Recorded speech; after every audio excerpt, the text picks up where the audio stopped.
Dinsdagavond even na 6 uur gebeurde er een bedrijfsongeval op een Ruiver.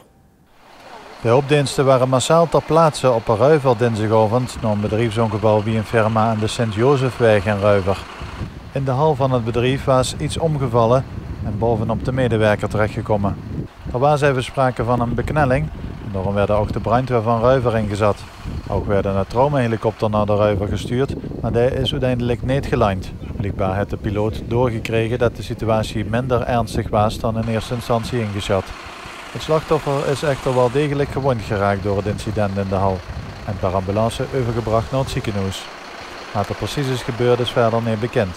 Omdat het om een ongeval op een werkplek gaat, wordt de arbeidsinspectie ingeschakeld. Ze zullen verder onderzoek doen naar dit incident.